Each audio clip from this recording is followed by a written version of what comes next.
స్థానిక సంస్థల ఎన్నికలకు సంబంధించి హైకోర్టు స్టే విధించడంతో తెలంగాణ వ్యాప్తంగా గ్రామాల్లో ఉన్న హడావిడి ఒక్కసారిగా ఆవిరైపోయింది.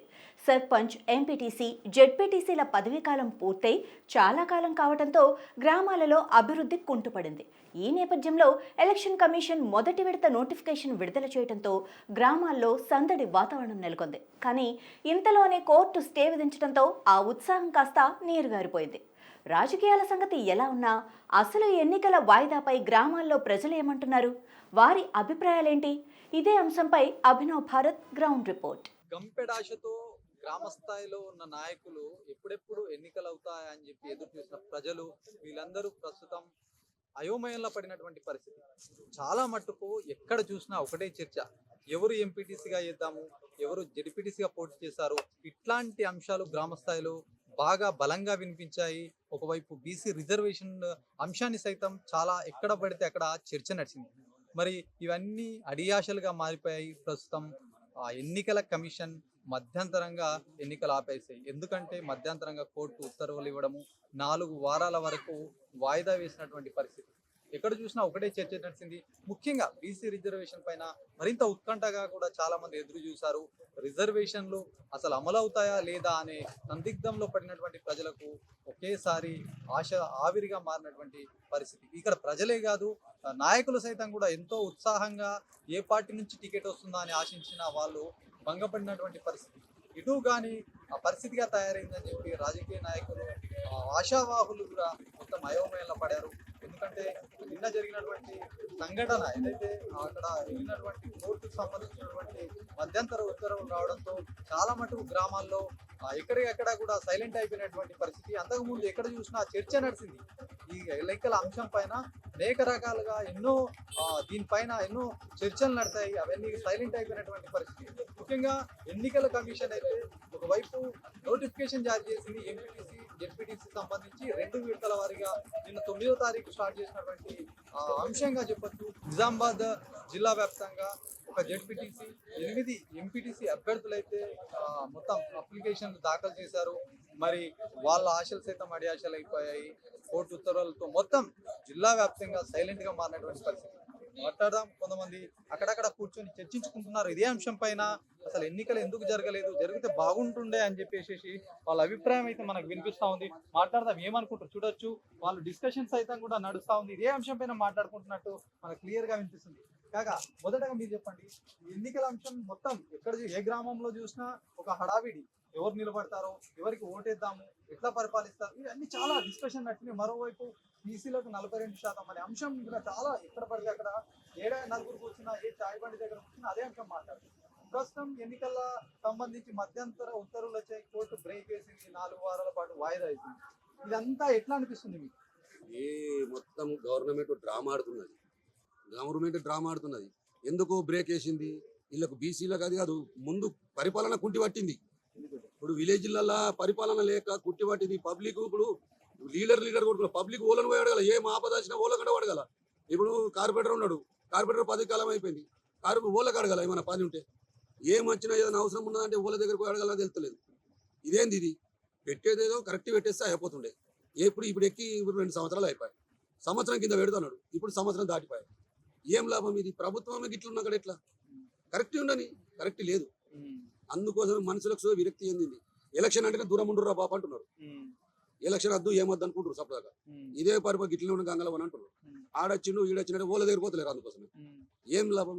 ఇప్పుడు ఎలక్షన్ జరగకపోతే ఇప్పుడు గ్రామ స్థాయిలో సర్పంచ్ ఉన్నారనుకో, ఏదైనా సమస్య ఉంటే సర్పంచ్ దృష్టికి తీసుకుపోవడం, మోర్లు కానీ ఇట్లాంటివి తీయడం. ఇప్పుడు స్పెషల్ ఆఫీసర్ పాలన అధికారులు అనేసరికంటే వాళ్ళు సరిగా పట్టించుకోవడం లేదని మొత్తం ఎక్కడికక్కడ చర్చ అయితే నడుస్తుంది కదా. మరి ఇది తొందరగా అయిపోతే ఎంతో కొంత మీకు బెనిఫిట్ అవుతుండే కదా. మరి ఎట్లా అనుకుంటున్నారు? అయిపోతే మంచిది అని చెప్తున్నాం. మేమే అంటున్నాము. ఇప్పుడు ఏ ఆఫీసర్ ఆయనకు ఇప్పుడు ఆఫీసర్ వస్తున్నాడు, ఆయనకు ఎలక్షన్ డ్యూటీ అనగా ఎటో పోతున్నాడు. మాకేమో పని పడే ఆఫీసర్ దగ్గర ఆఫీసర్ లేడు. ఇప్పుడు ఏమైనా ఎలక్షన్ కోడ్ అంటున్నారు. ఎటు పోవాలి మేము? అది తొందరగా చేసేస్తే అయిపోతుంది. ఎలక్షన్లు తొందరగా పెట్టేస్తే తొందరగా అయిపోతే ఓళ్ళు గెలిస్తే ఏమున్నది. కానీ పరిపాలన మంచిగా ఉండాలి. పరిపాలన లేకుండా అంత కుంటు పడి ఇప్పుడు మన ఊరు ముండం వచ్చినట్టు అయిపోయింది. అధికారులు లేక ఇదే ఉన్నది. మాకు ఇప్పుడు రైతులం ఓళ్ళ దగ్గరకు పోయి అడగల. మేము ఓళ్ళని అడిగినా ఓళ్ళు పట్టించుకోవట్లేదు. సిరి వీధి లైట్లు పోయినాయి. వీధి లైట్లు పోతే అడిగితే ఆడ ఈ పరి కాంప్లీట్ అంటారు, ఓళ్ళకి ఇవ్వాలి కాంప్లీట్. మున్సిపాలిటీ పోతే ఆడ ఓళ్ళు ఉంటలేరు, మేము ఓళ్ళకి ఇవ్వాలి. అందుకోసమే మా బాధ. ఈడ ఇప్పుడు అధికారి ఉంటే అధికారికి చెప్పుకుంటాం మా బాధలు. అధికారి లేని ఇప్పుడు అంతా ఇట్లా ఉన్నది. అంటే అనుకున్నారా ఎన్నికలు నడుస్తాయి అంటే ఒకవైపు కోర్టులో అయితే చర్చ నడుస్తుంది కదా, మీరు ఏమనుకున్నారు? కోర్టు తీర్పు రాకనే ముందు నడుస్తాయి ఎన్నికలు సజావుగా సాగుతాయి అనుకున్నారా, లేకపోతే బ్రేక్ పడుతుంది అని అనుకున్నారా? మేము అనుకున్నాం బ్రేక్ పడుతుంది కంపల్సరీ. ఎందుకు అట్లా అంటే ఇప్పుడు అందరు ఉన్నారు, బీసీలకు ఇంత రిజర్వేషన్, ఓసీలకు ఇంత రిజర్వేషన్, ఎస్సీలకు అన్నట్టు కాదు కదా. ఇన్ని రోజులు ఎట్లా జరిగింది పరిపాలన, ఇప్పుడు ఎట్లా వస్తున్నది మళ్ళీ మాకు రిజర్వేషన్ మీకు రిజర్వేషన్ అని ఎట్లా జరిగేటుంటే అట్లా జరుగుతుంది. అధికారి ఆయన ఉన్నాడు, ఆయన ఎట్లా చేయాలంటే చేయాలి. కానీ ఇప్పుడు ఈ రిజర్వేషన్ల గురించి ఇప్పుడు అందరికీ మళ్ళీ కుంటి పట్టినట్టే కదా పరిపాలన. బ్రేక్ పడే 6 వారాలు అంటే మళ్ళీ ఇంకా మళ్ళీ ఎత్తారు. మళ్ళీ ఇది వాయిదాలు పడుతూనే ఉంటది, ఈ పరిపాలన ఇట్లనే జరుగుతూనే ఉంటది. ఇక అంతే, మన పబ్లిక్ ఏం పనులు కావు. ఇక అందువల్ల సపడా కూకుంటున్నారు. ఓళ్ళు వచ్చినా ఇదే పరిపాలన ఉన్నదా బాబా అని సపడా చేస్తలేరు. అంతే. చెప్పు కాకా, ఎట్లా ఉన్నా మరి ఏం మాట్లాడుకుంటారు ఇద్దరు బాగా? అయితే సార్ మేము రైతులు, మాకు దేశం గురించి ఎక్కువ తెలియదు. పల్లెటూళ్ళు ఉంటున్నాం, వ్యవసాయం చేసుకొని బతికేటోళ్ళం. అయితే మాకు ఇంతకు ముందు సర్పంచ్ ఉంటుండే, ఏదైనా విషయం అయితే ఆయనకు చెప్తుంటివి, అయ్యా వాళ్ళ దగ్గర లైట్ లేవు, వాళ్ళ దగ్గర మోర్లే తీస్తలేరు అంటే ఆయన వార్డ్ నెంబర్ చెప్తుండే, తీసిన వాళ్ళకు చెప్తుండే, అలా వచ్చి తీసేస్తుంది, పని అయిపోతుంది. మమ్మల్ని తీసుకుపోయి ఇప్పుడు మున్సిపాలిటీ కలిపారు. మున్సిపాలిటీ అంటే మున్సిపాలిటీ ఆఫీస్ కూడా మాకు తెలియదు. ఇవ్వాలి ఒక కలుగుసే గుర్తు, ఇంకో అర్మాన కూడా గుర్తు, మాకు రెండే గుర్తు, పొలం గుర్తు. కథ పొలం కాడికి పోతాం, గడిగలు మనం చూసుకుంటాం, ఏదో టైం పాస్ వచ్చినా కూర్చుంటాం. కానీ ఎక్కిన ఈ భక్తుడు ఏం చేస్తున్నాడు? దేశమును కాపాడతాడు. ఏం కాపాడుతున్నాడు దేశం? ఏడ కాపాడుతున్నాడు దేశం? మరి అమ్ముకుంటాడా ఉంచుతాడా? అది కావాల పాయింట్. నేను ఏ పార్టీని కాను, ఎవరికైనా కూడా ఓటేస్తాడు కానీ వాళ్ళకన్నా కూడా ఓటేస్తా. ఒకటే ఓటు కాదు, అది ఉన్న ఓటు కన్నా వాడేస్తా కదా. వాళ్ళకి వెళ్ళిన కూడా కనుకోండి, ఆడ మిగ్గాడు మేము తినా. మీకు ఏం కావాలంటే ఏం కావాలని కోరుకుంటున్నారు మీరు? అసలు మాకు గ్రామ పంచాయతీ అయితే బాగుంటది. ఏదైనా విషయం ఉన్నాయనుకో, లైట్ ఏమైంది, ఇక్కడ లైట్ ఏమైంది, లైట్ ఏమైనా దొంగలు వస్తారు, లేకుంటే ఇంకేమైనా జరుగుతుంది. అప్పుడు లైట్ ఉంటే శుభ్రంగా ఉంటది, అప్పుడు ఎవరు రారు చేయరు. ఆ సర్పంచ్ చెప్పినామనుకో, ఆడిని ఓడిని వార్డు నెంబర్ పిలిచి, ఆ పన్నెండు పిలిచి, అయ్యా ఈ లైట్ పెట్టిపోయని చెప్తాడు, లైట్ పెట్టేస్తాడు. ఇప్పుడు అంటే ఎలక్షన్ తొందర జరిగితే మంచిగా ఉండే అంటారా? మీ అభిప్రాయం? తొందర ఎంత తొందర అయితే అంత బాగుంటుంది. మాకు ఎలక్షన్ తొందరగా కావాలని కోరుతున్నాం మేము. ఇట్లా దాన్ని పేపర్ చూసి పేపర్ లాస్ట్ మర్చిపోతున్నాం. పేపర్ని పెడతా అంటుండే ఏం చేసుకుంటుండే పైసలని. ఎవరంటే పైసలు లేవు, బాకీలు కడుతున్నా అంటే మా బాకీ కడుతుండా? మేము బాకీలు చేసినామా? చెప్పు, తెచ్చుకున్నాం వాళ్ళ దగ్గరికి వెళ్ళి బాకీ. ఏదో దేవుడికి ఇంత భూమి ఉన్నది, మా పెద్దలో ఇచ్చింది, వాళ్ళ పంట పండించుకుంటున్నాం, ఇంత తింటున్నాం, ఇక మిగిలిన ఉంటాయి, అట్లా అమ్ముకుంటున్నాం అంతే. ఈ బీసీ రిజర్వేషన్లు అని చెప్పిర్రు, మా బీసీలో పెద్దపీట వేస్తామని చెప్పిర్రు. మరి ఇప్పుడు ఎటు కాకుండా కోర్టు అయితే అట్లా చేసింది. మరి ఎప్పుడు జరిగితే బాగుంటాయి అనుకుంటున్నారు మీరు ఎలక్షన్స్? సార్ బీసీ అయినా కాడే, ఎస్సీ అయినా కాడే, రెడ్డి అయినా కాడే, ఎవడెక్కినా రెడ్డి రాజ్యం నడుస్తుంది లోకంలో. మళ్ళీ బీసీని గుంజుకుంటాడు రెడ్డి గారు, ఈ గుణం తక్కువ గుంజుకుంటాడు రెడ్డి గారు, వీడికి దాగిపిస్తాడు, వీటి సంఘాలు పెట్టుకుంటాడు. నీకేం కదా అంతా పోతు ఇక్కడ పోతు ఒత్తుకుంటూనే పోతాడు, ఆడు చేసుకుంటూనే పోతాడు. రెడ్డిదే రాజ్యం నడుస్తుంది మొత్తం. ఇప్పటి నుంచి కాదు, మళ్ళా ఎప్పుడే సుమారు చెన్నారెడ్డి నుంచి అంతకుముందు నుంచి నాకు తెలిసిన విషయం రాజకీయంలో. నేను కూడా రాజకీయంలో దిగినోడినే, నేను కాంగ్రెస్ పార్టీ నాది అప్పట్లో. కానీ ఇప్పుడు అన్ని మానుకున్నానే, మొత్తం దొంగలు ఊళ్ళు పంచుకొని పోకుంటుంది. ఇక ఏం మనమేం మాట్లాడతాం? ఇక చెప్పు, అలా మాట్లాడే అవకాశాలే లేవు. ఓటు రాజ్యం వాడికి అయిపోయింది కదా. నా తింటే నాకు తింటుందా, నేను తింటే నీకు తింటుందా, ఇదే మాట్లాడుతున్నాయి. ఈడు ఓడుతాడు ఆడి మీద, ఆడు ఓడతాడు ఈడి మీద. ఎందుకు ఆ ఓడుతాడా? ఓడన కొడుకు ఎత్తాడు, ఓడి ఓడిపోతాడు. దాసంకి ఇంకా కూర్చోటి బొమ్మాయిలా ఓడన కొడుకు కింద పడతాడు, కూడా మీద పడతాడు. అంతేగాని నేను గెలుతాడే నేను ఇవే నాకు గెలుచుంటా మనోడా. గెలిచి మీరు మాకు ఏం చేసిర్రు చెప్పు. 20% మీకు రేటు తగ్గించిన అని చెప్పిన మోడీ సాబ్. ఏమి దేంట్లో తగ్గించిండు? ఇంతకుముందు కాంగ్రెస్ గవర్నమెంట్ ఉండగా 1050 రూపాయలకు బీస్ బస్తాతుండే మా ఎరువులకు పోయేటట్టు. ఇప్పుడు 1350 రూపాయలకు ఒక బస్తా, అది 45 కిలోలే, 50 కిలో కూడా లేదు. ఈ రాజ్యంలో ఇప్పుడు నడిచేది. మళ్ళీ యూరియా ఎటో సప్లై చేసి అమ్ముకుంటారట. ఆ యూరియా దిక్కులేదు, దానికోసము లైన్ కట్టి చెప్పుతో కొట్టుకుంటారు మా రైతులు.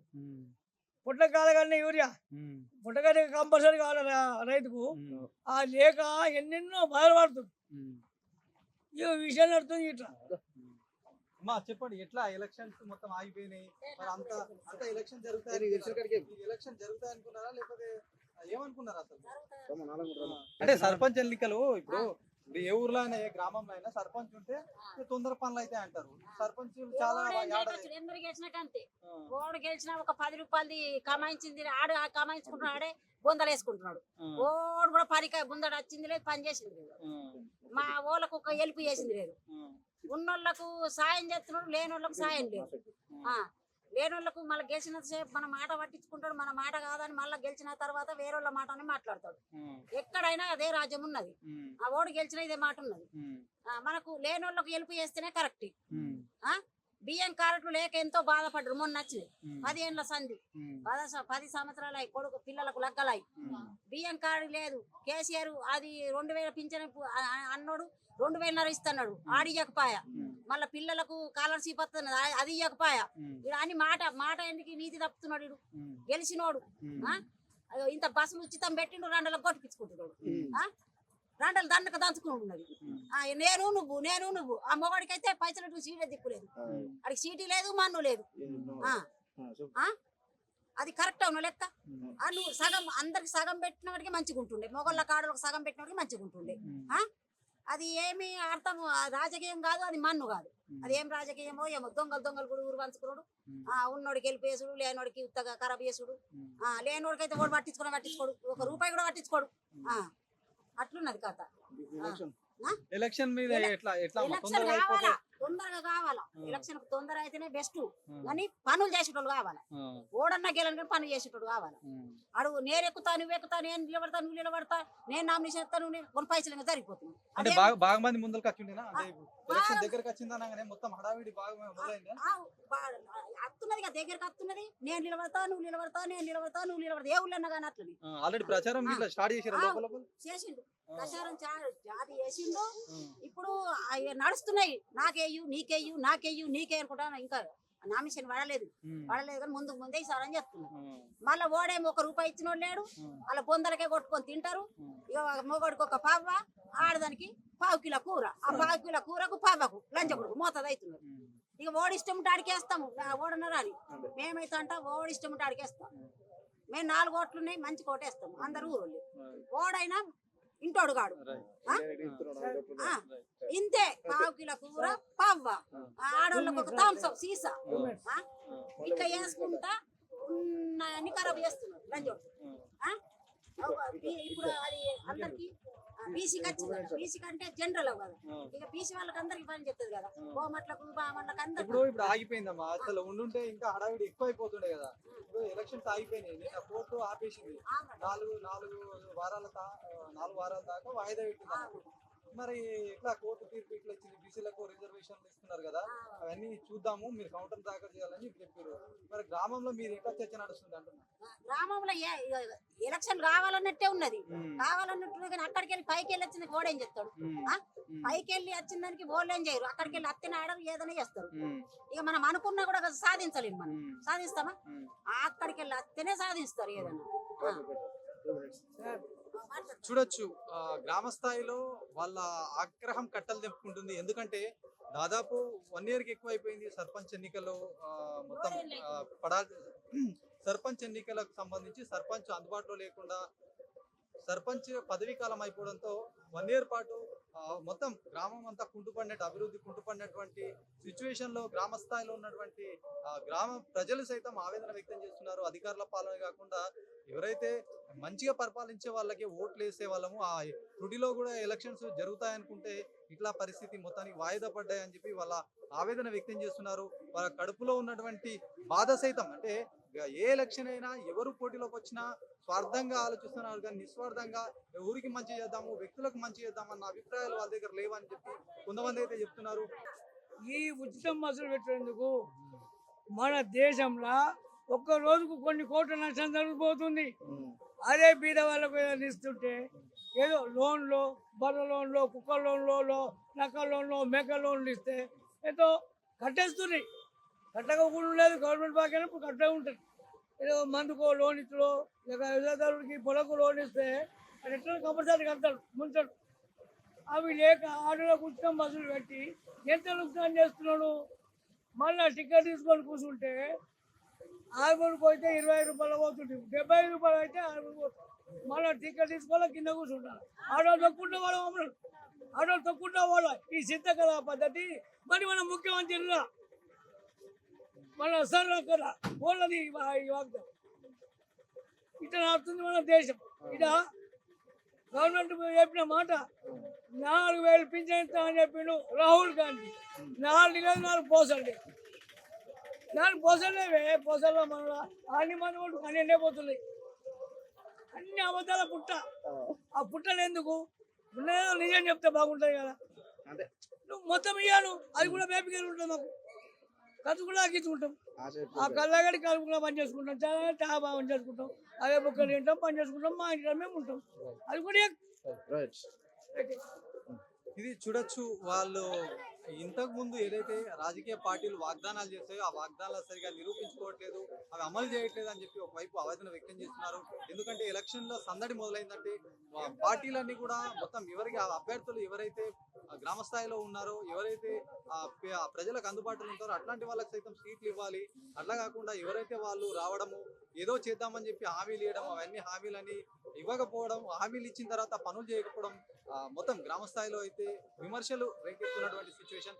ఒకవైపు ఎలక్షన్స్ వాయిదా పడడం, ఒకవైపు చాలా రోజులుగా కూడా అధికారులు గ్రామ స్థాయిలో ఉన్నటువంటి అధికారులు సరిగ్గా పనిచేయకపోవడము, సర్పంచుల పాలన అయిపోవడము, ఇక్కడ ఎంపీటీసీ కావచ్చు, జెడ్పీటీసీ వీళ్ళంతా కూడా పరిపాలన అయిపోయిన తర్వాత గ్రామ స్థాయిలో మొత్తం ఎక్కడికక్కడ కూడా వాతావరణం చేంజ్ అయిపోయింది, మొత్తం అభివృద్ధి ఎక్కడికక్కడ కుంటుపడింది అని చెప్పేసి వాళ్ళు చెప్పారు. మరి ఏదేమైనప్పటికీ మరి ఎలక్షన్స్ సంబంధించి చూసుకుంటే మరో 4 వారాల పాటు గడువు ఇచ్చింది హైకోర్టు. దీనికి సంబంధించి ఇప్పటికే ఇరువారికి కూడా పిటిషన్ల సైతం 4 వారాల తర్వాత ప్రభుత్వం ఎలాంటి పిటిషన్కి ఏం చెప్తుంది, దానికి సంబంధించినటువంటి పిటిషనర్ ఏవైతే వేసారో వాళ్ళు కూడా 2 వారాల తర్వాత, అంటే 4 వారాలు అయిపోయిన తర్వాత 2 వారాలకి ఈయన కౌంటర్ వేయాలని చెప్పి ఇట్లాంటి సిచ్యువేషన్లో ప్రజలైతే తొందరగా జరిగితే బాగుండని అనుకుంటున్నటువంటి సిచ్యువేషన్. మరి మొత్తానికి జిల్లా వ్యాప్తంగా అధికారులు ఒకవైపు నామినేషన్ నిన్నటి వరకు జరిగినటువంటి సిచ్యువేషన్ గా చెప్పొచ్చు, అంత హోల్లో పడిపోయి ప్రస్తుతం ఎన్నికల హడావిడి సైతం పాళ్ళ పొంగు పైన నీళ్లు పడ్డట్టుగా చెప్తా ఉన్నారు. మరి ఎప్పుడు జరుగుతాయని చెప్పి ఎవరు కూడా కరెక్ట్ గా ఊహించలేకపోతున్నారు. మరి మొత్తానికి ఈ ఏడాదిలో పూర్తి కావచ్చు, 4 వారాల తర్వాత ఎట్లా ఉండబోతుంది, ఎప్పుడు నోటిఫికేషన్ వస్తుంది, మరి రాజకీయ పార్టీలు ఎలా సన్నిద్ధం అవుతాయి, ఒకవైపు కాంగ్రెస్ సైతం కూడా ఖచ్చితంగా చేస్తాము అని చెప్పేది. మళ్ళీ దీని తర్వాత అంతా సీఎంతో పాటు మంత్రులంతా సమావేశమై ఎలాంటి నిర్ణయం తీసుకోబోతున్నారని చెప్పి ప్రజలు సైతం చర్చించుకుంటున్నటువంటి సిచ్యువేషన్ గా చెప్పచ్చు. నోటిఫికేషన్ రావడంతో సంబరాల్లో మునిగిపోయారు గ్రామ స్థాయిలో ఉన్నటువంటి లీడర్లు. మరి ఆ నోటిఫికేషన్ ఇప్పుడు హైకోర్టు స్టే ఇవ్వడంతో మొత్తం నిరాశకు గురయ్యారు. ఒక క్యాండిడేట్ ఉన్నాడు, ఇంతకుముందే తాను మొత్తం ప్రిపేర్ అయ్యి నామినేషన్ వేయడానికి సిద్ధంగా ఉన్న తరుణంలో ఇట్లాంటి సిచ్యువేషన్ ఎదురైంది. ఏంది ఎట్లా చూస్తారు? ఇప్పుడు మీరు రెడీ అయ్యారు, మొత్తం రేపో మాపో ఆల్రెడీ నామినేషన్ వేద్దాం అనేసరికంటే ఇప్పుడు స్టే ఇచ్చింది కోర్టు. మరి మీరు ఎట్లా మొత్తం గ్రౌండ్ వర్క్ అంతా చేసుకున్నారా? ఎట్లా ఉండేది? గ్రామాల్లో పరిస్థితి చాలా అగమ్య గోచరంగా ఉంది. ఎందుకంటే ప్రాపర్ అడ్మినిస్ట్రేషన్ లేదు, సర్పంచ్ లేరు, ఎంపీటీసీ లేరు, ఎంపీపీ లేరు. అలా అని చెప్పేసి ప్రభుత్వం ఒక గెజిట్ విడుదల చేసింది. దాని ప్రకారంగా ఒక షెడ్యూల్ ఉంది కాబట్టి మేము కూడా మా పార్టీ నుంచి మేము కూడా అభ్యర్థులుగా గ్రామాల్లో మండలాల్లో సేవ చేద్దామని చెప్పేసి కార్యక్రమంలో భాగంగా మేము కూడా మొత్తము ఎలక్షన్కి సిద్ధంగా ఉన్నాము. కాకపోతే ఏమైందంటే ఇక్కడ ప్రభుత్వము వాళ్ళు నిర్లక్ష్యంగా ఏం చేస్తున్నారంటే దాన్ని నాంచే వేసే ధోరణిలో ఎటువంటి డిక్లరేషన్ తీసుకోకుండా మేము అంతా సిద్ధంగా ఉన్న దానికి మళ్ళీ కోర్టు స్టే విధించడం జరిగింది. అలాగే మండలాల్లో చాలా ప్రాంతాలలో ఎలక్షన్ వస్తుందంటే అభ్యర్థులకు ఎంతో ఉత్సాహం ఉంటుంది, ప్రజల్లో సేవ చేయాలి, ఎన్నో ప్రొసీజర్ ఉంటుంది, వాళ్ళు ఆకర్షించాలి, కొన్ని ప్రభుత్వ పనులపైన నిలదీసి ఎటువంటి డెవలప్మెంట్ చేయాలి ఏం కథ అనే దాని మీద పూర్తిగా కసరత్తు చేసుకునే ఒక వ్యక్తి అక్కడ గ్రామానికి సంబంధించింది కావచ్చు, ఎంపీటీసీగా కావచ్చు, జడ్పీటీసీగా కావచ్చు, నామినేషన్కి ప్రక్రియ అంతా రెడీ చేసుకున్నారు. కాకపోతే ప్రభుత్వము దీంట్లో పూర్తి వైఫల్యం చెందిందని చెప్పేసి నేను అనుకుంటున్నా.